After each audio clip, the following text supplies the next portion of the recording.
Hey,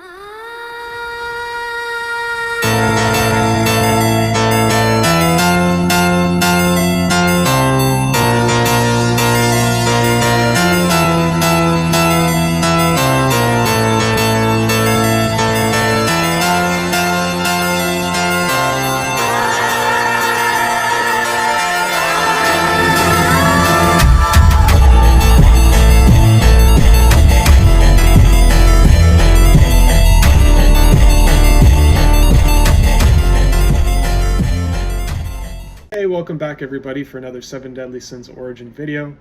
This is another Timespace Junction Sector number 7 clear, and this one is a lot harder than the previous few have been. I did find the initial few to be really difficult when I started doing this, then it kind of got easy, and this one brings it right back to max difficulty. So yeah, we're definitely going to spend some time going through the mechanic a little bit more than I have done in previous videos where I've been giving commentary on other things during the boss fight. This one I will try and stick to script a little bit more because there is a bit of a strategy to it, and a bit of, unfortunately, just complete bad luck that can happen where you can just get really messed up and it's really to no fault of your own. But there are some strategies that you can do in this fight that will help you prevent getting into those situations. It does require you to run probably a similar team comp to what I'm doing, but yeah, we'll just show you here. So going into sector number 7, this was not a great clear for me. I didn't get any additional gold stars on this one, so just 7 minutes and 38 seconds for the clear. Just beat it. This one is recommending fire or darkness, so in this particular case I'm using Escanor Sword Shield, who I've actually now in total used to clear 3 different sectors in Timespace Junction. He is kind of my main character. I do prefer that play style the most, being the tank, and also being able to do the crazy amount of damage that he does. But you can also do this with Escanor, obviously, on Axe probably, because that's also fire, his DPS build. I think the ideal combo in this one, from what I've seen on leaderboards, is actually a Meliodas and a Daisy team. That one seems to do the most amount of burst. I did try it. I did manage to do a ton of burst really quickly, but it was just too inconsistent. I had to keep doing retries because of the life crystals that would pop up and heal. So I'll kind of explain why I think maybe I can't clear as quickly on Escanor Sword and Shield, but I do think it's a more reliable way to clear this. So just going into my team comp here, I have Elizabeth on the Grimoire as the healer and the debuffer, Gia on Sword and Shield again for her fire damage buff and her barrier, Merlin on Staff, which is acting as a burst character on this team, and Escanor on Sword and Shield as my main DPS. Even though that's not a DPS build, I do just find he's very good. So going to the hero details, I'll just show you the weapons here. I have the new Grimoire at limit break 4. So for this piece of gear, I really just tried to, max out as much as I could. Elizabeth seems to be outperforming Tiora already. Her ticking heal, like her dot, at least on my version, because I only have her to P5. It does less healing than the dot that Tiora does. But she has a debuff, which is really nice. If you look at this skill here, so Princess Water Cannon, you can actually decrease defense by hitting them with this. She does have her cool bite, which is her dot heal. And then this alt should take a second just to talk about. It's really cool because you do get the reaction immunity, and it does over 30k a tick in healing, which is absolutely nuts. That's why I say Tiora just can't compare. If you ever get in trouble, you just pop this all at once and you're guaranteed to be back up. It happens instantly, and you can switch characters and you can keep fighting with somebody else if you stay within the radius. So yeah, Elizabeth is great. Running that Grimoire, I have Max Blazing Staff. Wearing the wand here, Blessed Wand for healing. Gia, Black Flame Lance, Gluttonous Soul, Sword and Shield, Black Flame Wings, Rapier.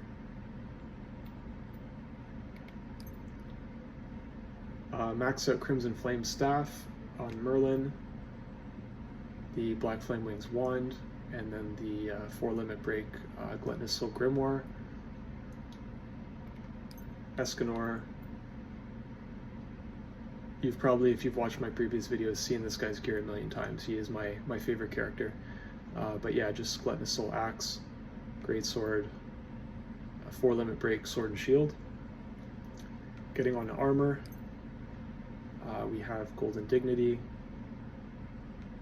We're wearing the 4-piece Immortal Watcher set for the plus 15% defense, because defense scales into Escanor Sword and Shield's damage. Wearing the 2-piece Curse Pulse, mainly just for the HP and the additional barrier, and Crimson Flame Oath Ring for dot. Now, I did get a bit better gear on Merlin when I did this sector compared to my Sector 6, if you check that video out.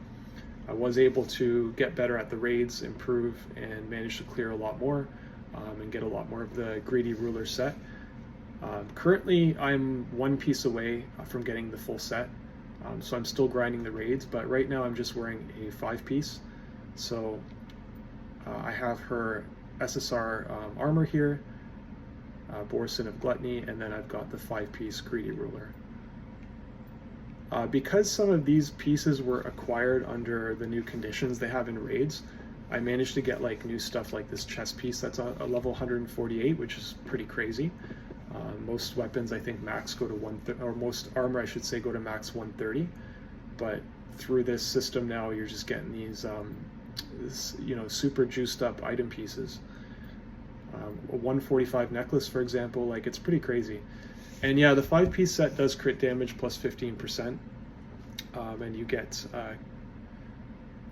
some additional buffs for crit chance and defense shatter, and then level 7 you get 10% defense shatter, which would be huge, and then additional, again, crit chance and defense shatter, just a higher percentage buff, which is 12% instead of 7. Okay, oh yeah, on Merlin I've also got the black scale belt here and these spindle boots. So going on to Gia, Light Footsteps engraved armor. She has a level 3 passive, and then she's just wearing the 7-piece life crystal set for the pierce, the HP, and the healing efficiency. And Elizabeth is wearing her Star of Tavern healing armor. I don't think I really re-rolled the engraving bonus much on this. I just kind of went with what I got. I knew I'd be using her with Merlin, so tag skill's good and debuff's always good, crit chance is good, so I was like, alright, that's fine. Also wearing the 4-piece Arachne Melody and the 3-piece 100-day set. Okay, and then they're all maxed out on their masteries. Potential-wise, we have P5 on Elizabeth, P1 Gia, P6 Merlin, and a P7 on Escanor. So that's my team. I'll show you the footage here and just kind of get into it. Alright guys, so just getting into it here, I'm gonna explain some of the basics of this fight. The gemstone golem is going to summon gemstones, essentially. As you can see right there, there's one that has a electricity field around it. That is a healing gemstone.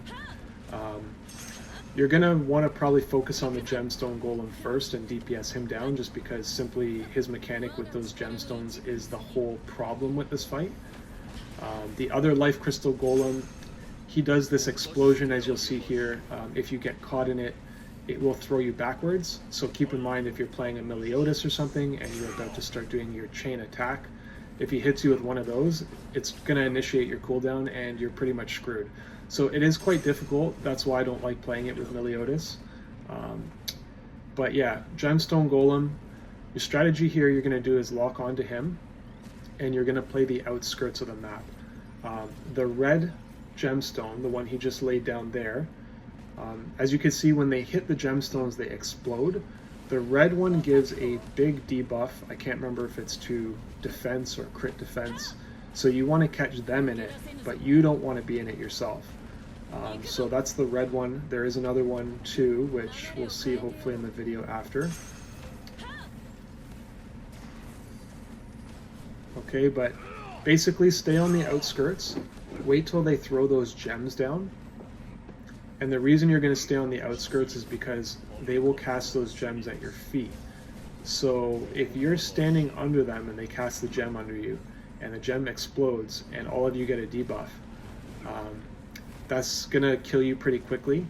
And also for the healing gem, you might not notice it with all the effects going on and fighting them and fire and everything. So you know, you might not even realize that they're getting healed up or that there's one under them, and by the time you move them, they're already getting healed. So you can see here, there's the red one. Boom. All I'm doing is staying on the outskirts, and specifically why I like Merlin is because she's a ranged burst character, so I could stay on the outskirts and still be effective and do something. I'm not just running around. I can build the burst gauge and get ready for the attack, and then go in when it's up. See, there you can see that shockwave just throws you. You're just going to go right back in. Try not, like I said, try not to stay at their feet for too long because those gemstones will come out, that healing one will catch you, and it will quickly reverse the, let's say 30% or 40% of their health bar I've taken out here within seconds. So here we go. So we got a purple. That's good. That's a debuffing one. It only hits straight ahead though. There's the red, which does a circle we saw earlier.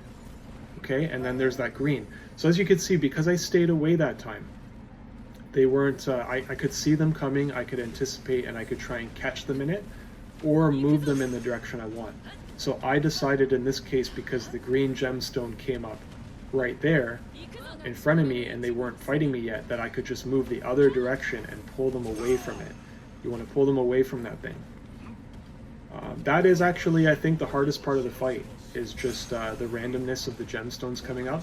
But like I said, you can mitigate that problem by keeping a bit of a distance, and then you can see them pop when you're not in the fight, and you can move them as you need.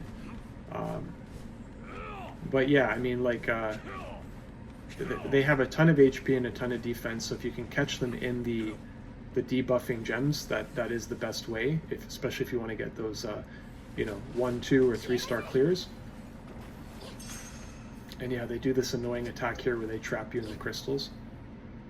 You get stunned. So I'm not doing great time-wise on this fight, but I am managing it pretty effectively. They haven't healed up. I haven't taken a ton of damage, so really it's just a focus on a clear. And again, like I said in my other video when I talked about Lightning Merlin, like, Fire Merlin is just as cool. I love the meteor thing. It reminds me of playing Diablo and the sorceress. The fire one would just throw down meteors. I think that was Diablo 2. Yeah, just so cool, like the way that she attacks and the 2 fire orbs that kind of follow the target around. So yeah, when you see the gemstones pop up and you know that they've been popped, or you've moved the target away from them, that is the best time to try and initiate your burst and get the most of your damage in, because you know there will be a little bit of a time, or a cooldown almost, before those bosses can throw down the gemstones again. So that's kind of your best time to jump in and attack without getting caught off guard by the gemstone or having it, you know, be summoned right under your feet as you're fighting.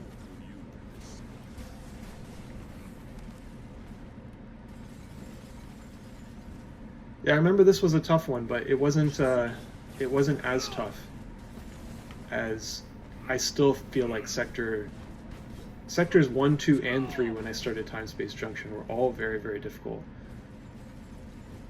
I think Sector 1 alone, when I played it, I was like, oh, I don't know if this is for me, like if I want to do this. But I've kept on, I've been persistent. I'll give my thoughts about everything in the next video when I clear Sector 8. But I very much enjoyed this part of the game, and I think having these little mini bosses adds a lot of depth to the game and does bring me back to that feeling of like playing a single player game where you're just, you know, you're fighting the ultimate boss and it's just incredibly tough, and you're trying and you're restarting and you're hitting restart and restart. Like, those are the days of video games. before it became a grind about, well, that's a grind in itself, but a grind about, you know, the battle pass, or making sure that you've mined all 7 ore nodes or something per day, which is what this game does as well. But it's nice to have a mix of that stuff. RPG games are always going to have that, as well as these kind of unique boss mechanic fights. And to me, it's really, really cool. I like it. Not against it. And I've gotten more fond of the raid as well. So I hope they have more types of raids that they put in to the game.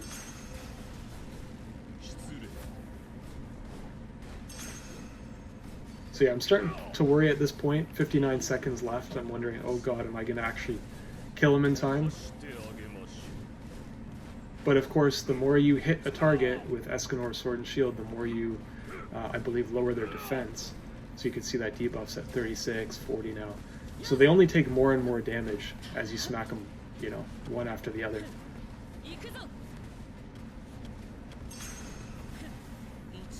Big meteor.